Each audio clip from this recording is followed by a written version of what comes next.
Muchas gracias por la invitación. Estábamos trabajando ya en forma conjunta hace más de un año y este curso de capacitación estaba pensado desde hace un tiempo ya, pero bueno, distintas razones hicieron que se fuera postergando. En el día de ayer, la doctora Sabrina Hernández les dio la primera parte. Y en el día de hoy, mi nombre es Daniel Coria, voy a discutir con ustedes, a intercambiar opiniones sobre lo que es la contaminación de suelos, su diagnóstico y sus procesos de remediación. Eso que vamos a mostrar es el producto de experiencias concretas de campo. Yo me dedico a esto hace más de 20 años y la idea es mostrar cómo en cada caso se decide, fundamentalmente, se decide cuál es el mejor proceso para la remediación de suelo. Contaminado, por supuesto. ¿Desde dónde surge esta cuestión? Bueno, hace muchísimos años trabajo para una compañía de seguros de Argentina que tiene asegurado el transporte de sustancias peligrosas por carretera, y cuando ocurre algún siniestro con derrame de sustancias peligrosas, lo que es mi función es, primero, contener esa contaminación; segundo, hacer un diagnóstico de la contaminación; proponer qué metodología de remediación es la más adecuada para cada caso y proponérselo a la compañía de seguros, contratar a los remediadores y obtener al final del proceso una certificación del Ministerio de Medio Ambiente de la provincia de Santa Fe, que es donde se encuentra la ciudad de Rosario, desde donde estoy hablando, y lograr que el transportista, digamos, quede eximido de responsabilidad penal, porque en Argentina, al menos, el derrame de sustancias peligrosas tiene una sanción de tipo penal, ¿sí? Mientras no se obtenga un certificado final de remediación, eso sigue en curso, y de no lograrse hay sanciones que pueden terminar en la cárcel para el transportista. Por lo tanto, la importancia que tiene para el transportista obtener un seguro que le cubra el daño al suelo y al agua producido por un eventual siniestro tiene la mayor importancia.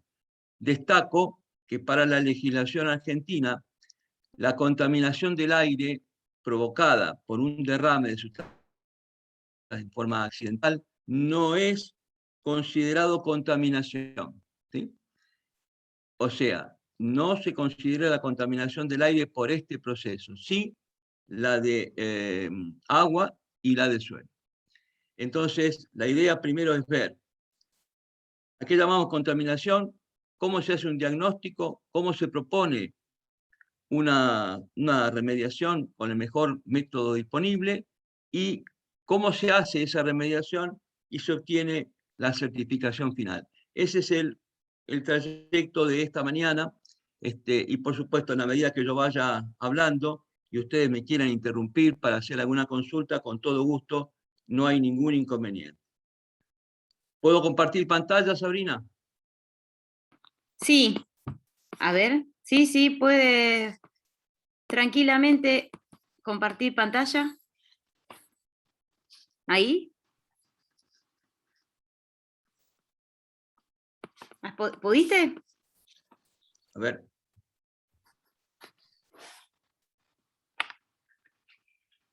Dice que el anfitrión desajustó la participación de pantalla compartida, no sé por qué. No sé, ahora sí. Ahí está, ahí vas a poder compartir pantalla sin problemas.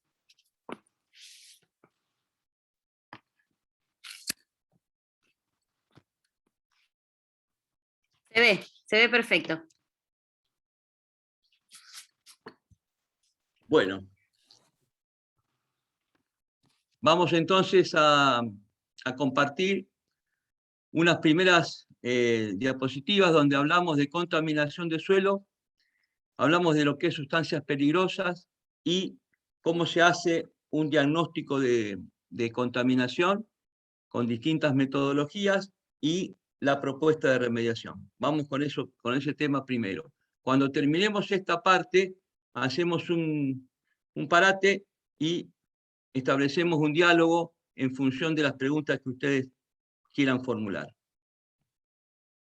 ¿Cuáles son los métodos de alteración física, química o biológica del suelo? Hay distintas situaciones que producen esta alteración. Una es la erosión hídrica, provocada por masas de agua que invaden el suelo y, por supuesto, hacen un lavado superficial. Y si tienen contaminantes en su medio líquido, pueden contaminar el suelo también. La erosión eólica es muy pronunciada en algunas zonas de nuestro país, provocada por grandes vientos, sobre todo en la zona de la Patagonia, en el sur del país, donde esa erosión que es física de la capa superficial del suelo provoca que el suelo quede desnudo en el sentido de no tener la capa superficial adherida y que se pueda de alguna manera ir limpiando y quedando cada vez con mayor nivel de suelo duro, donde las dificultades de percolación son muy grandes y esto afecta después el derrame de sustancias peligrosas. La compactación, es decir, la compactación de los suelos se puede provocar por varias razones.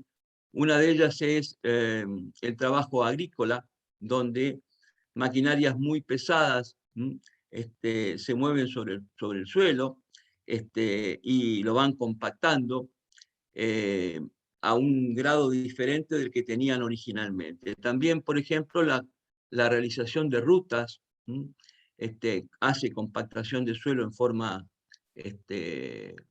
digamos, forma artificial. La contaminación química, que es producto de el derrame de sustancias peligrosas o no peligrosas, pero derrame de sustancias químicas sobre nuestro perfil de suelo. Un mal drenaje en el sentido de las lluvias, que pueden ser muy intensas en distintas zonas, no puedan canalizar su salida hacia un curso de agua superficial porque los suelos no tienen un buen drenaje. La formación de socavones está muy asociado a, digamos, entre otras, la actividad minera, producto de movimiento de suelos para obtención de minerales. El tema del urbanismo. El urbanismo ha producido un sellado de los suelos por la aplicación de carpetas de cemento y que impiden la infiltración, y cuando hay mucha lluvia, estos suelos que están absolutamente impedidos de infiltrarse generan torrentes de agua que pueden causar inundaciones. La extracción de áridos y arcillas es de fondo de río fundamentalmente. Acá estamos hablando de material para la construcción, básicamente silicatos. Y la degradación biológica que puede provenir de microorganismos que sean externos al suelo original y que pueden ir provocando un cambio en su estructura.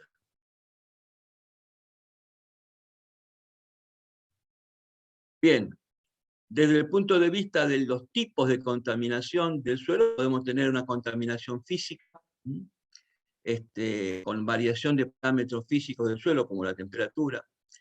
Una contaminación biológica por aparición de especies patógenas que están ubicadas sobre este suelo en función de, digamos, por ejemplo, movimiento de suelos de otras regiones que se traigan a una región particular distinta, y que, por supuesto, los microorganismos van a competir, los autóctonos con los foráneos, y esta contaminación puede provocar un cambio en todo lo que es microbiología del suelo.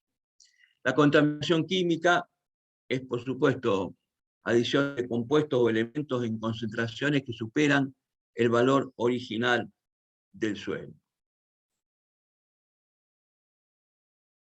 Volviendo al caso anterior de contaminación química, para que hablemos de contaminación, está claro que tenemos que tener concentraciones de distintos tipos de elementos que estén por encima de lo que establece la normativa a nivel país o a nivel provincial, de acuerdo al caso.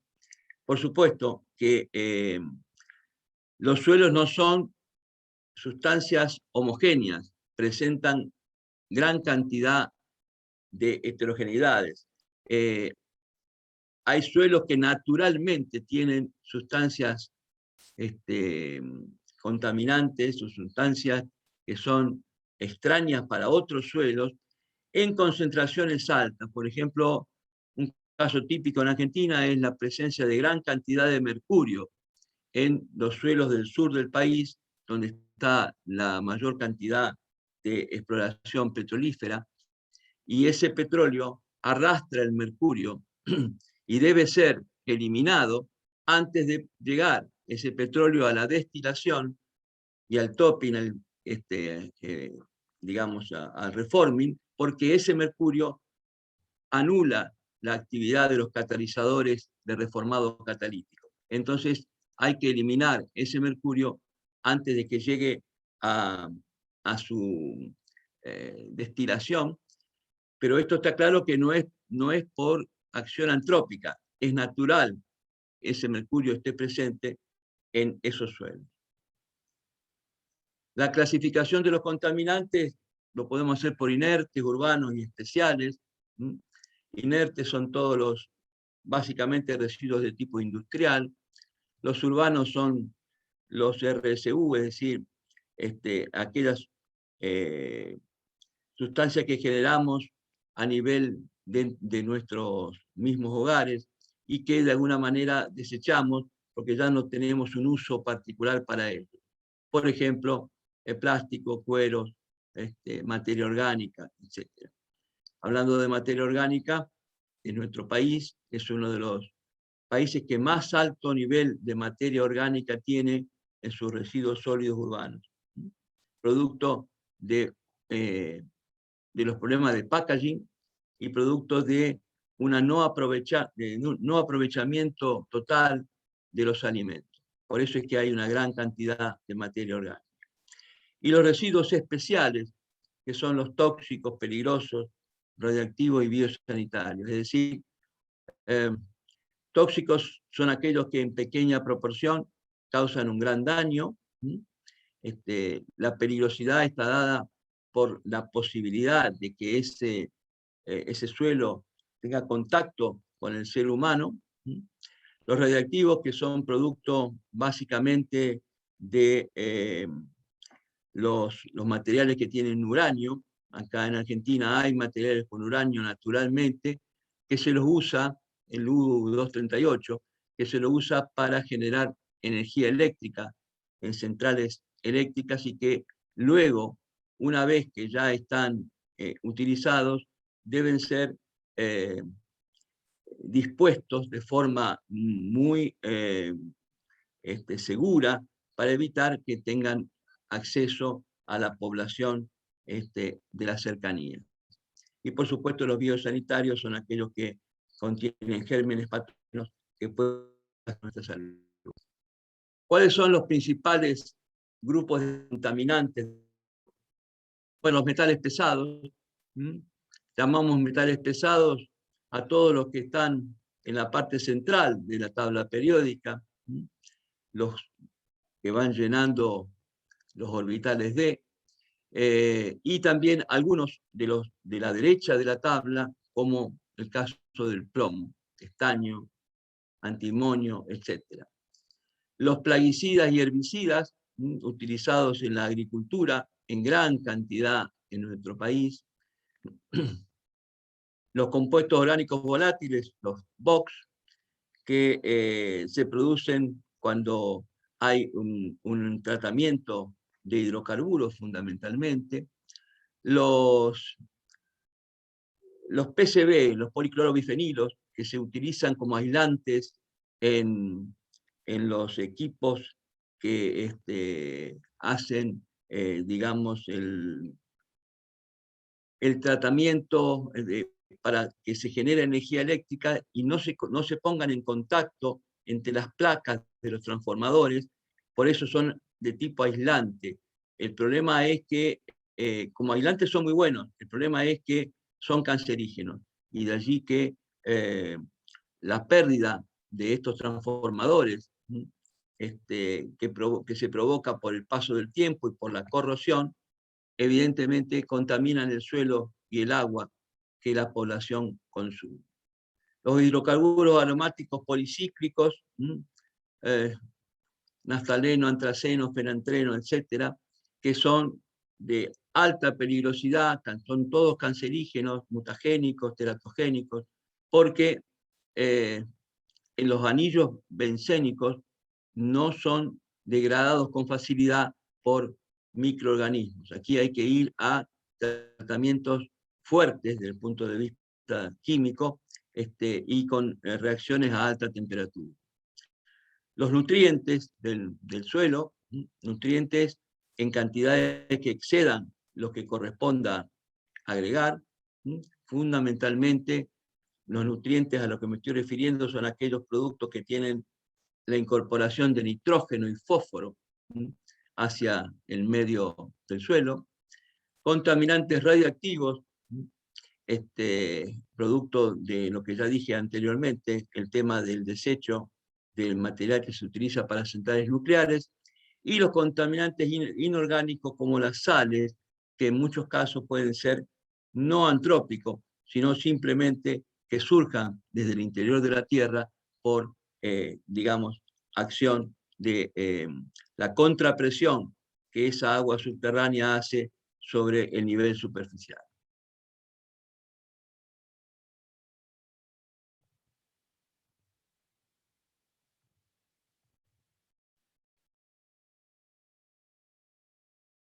Disculpen, pero no puedo pasar la diapositiva.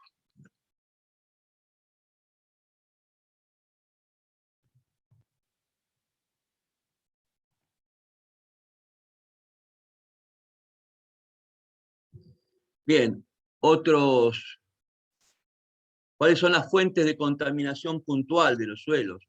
Los vertidos incontrolados, es decir, aquellos que se producen fundamentalmente en instalaciones de tipo industrial, vertederos que existen como piletas de control de estos elementos, estas sustancias, que en muchos casos pueden romperse y que afectan a los suelos aguas abajo. Todo tipo de actividad industrial que provoque la generación de efluentes que de alguna manera contaminan el suelo. Los depósitos de productos tóxicos, estos depósitos son en general lugares donde hay una gran cantidad de sustancia almacenada y que lo que pueden provocar cuando hay pérdida es que interactúen entre sí generando sustancias más peligrosas aún y que afecten el ambiente. Los depósitos enterrados son aquellos que, por ejemplo, tenemos cisternas con hidrocarburos en lo que son gasolineras, que con el paso del tiempo y del azufre que tiene el hidrocarburo que está contenido, hacen corrosión, forman una pila, se va abriendo la estructura del metal y filtrando el contenido de estos hidrocarburos, contaminando suelo y agua subterránea. Antiguas instalaciones en desuso, es decir, aquellas instalaciones industriales que quedan abandonadas por distintas razones y que con el paso del tiempo van contaminando el suelo en su alrededor. bueno, las armas químicas ni hablar. Los rellenos incontrolados, hablamos de aquellos lugares donde se deposita sin ningún tipo de control residuos sólidos urbanos o industriales, pueden ser peligrosos o no peligrosos, pero en definitiva son, digamos, lugares donde se deposita basura, pero que no son rellenos sanitarios. O sea, no hay control, no hay ningún geotextil en el fondo de la cava, por lo tanto, todo el producto percola y cae sobre suelo y agua subterránea. Los abonos en cantidades que son que exceden, digamos, lo que necesita para entrar el suelo. En Argentina estamos teniendo muchos problemas de este tipo con la urea.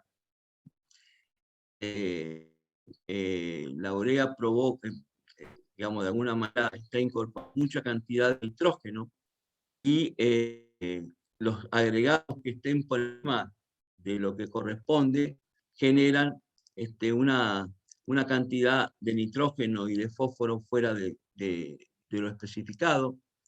Las aguas superficiales contaminadas pueden ser por el volcamiento de fluentes líquidos, de industrias, de la minería, de la agricultura, etc. Y la mala gestión de sedimentos de dragado, un problema serio, porque para las autoridades, sedimentos de dragado no son residuos peligrosos. Sin embargo, están absolutamente embebidos en sustancias peligrosas, como metales pesados, hidrocarburos, etc.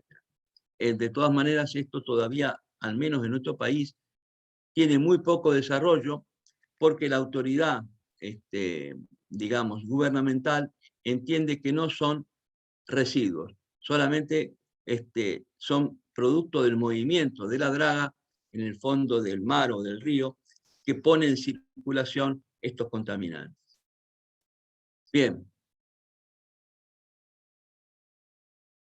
Por supuesto, los contaminantes especiales son peligrosos para la salud y el medio ambiente, sin duda. Hay distintos tipos de estos residuos, los tóxicos, los peligrosos, biosanitarios. Y aquí hago hincapié en este tema porque, digamos, cuando hay un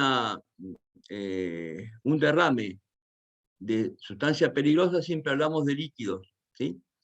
Entonces, en lo que vamos a ver a continuación, que son todos métodos de remediación, tienen que ver con el derrame de líquidos. Los gases van directamente a la atmósfera y los que son sólidos se pueden eliminar por barrido. Entonces, las sustancias peligrosas, digamos, que presentan mayor dificultad, son obviamente los líquidos. Los radiactivos también, pero esto no se está dando en nuestro país porque no hay circulación por carretera de residuos de este tipo. Las peligrosas muy importantes que tenemos al menos a nivel de este país son el cromo, el berilio, el arsénico, cadmio, mercurio, plomo, tántalo, cianuros, los PCB, compuestos veterinarios, aromáticos, dioxinas, furanos, policlorados, los aceites minerales y sintéticos. ¿Y cuáles son las características de peligrosidad?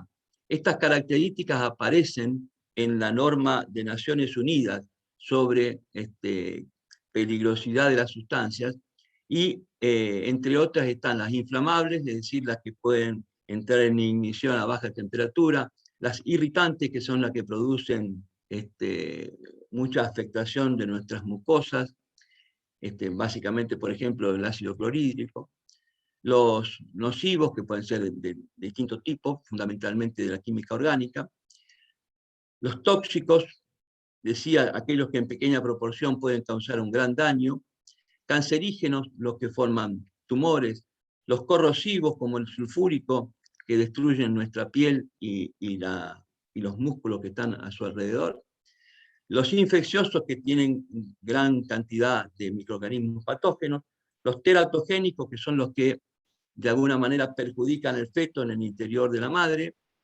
Los mutagénicos, que son los que van cambiando con el paso del tiempo, y los ecotóxicos son aquellos que perjudican al ambiente, si no en forma directa al hombre, pero son perjudiciales para el ambiente. Daniel, ¿Sí? interrumpo un minutito por cuestiones técnicas. Se va a cortar el Zoom, les envío otro enlace. ¿Ya? ¿Sí? ¿Se escucha? Bueno, Sí. sí, sí. Les envío ahora mismo el enlace. Les pido disculpas por el corte. ¿Por dónde lo va a enviar, Sabrina? Lo envío, si les parece bien, por correo y por WhatsApp a Pedro, y a Rafael y a Daniel. Bueno, Ok, gracias. listo, sí señora, gracias. Gracias. Gracias, ahí voy.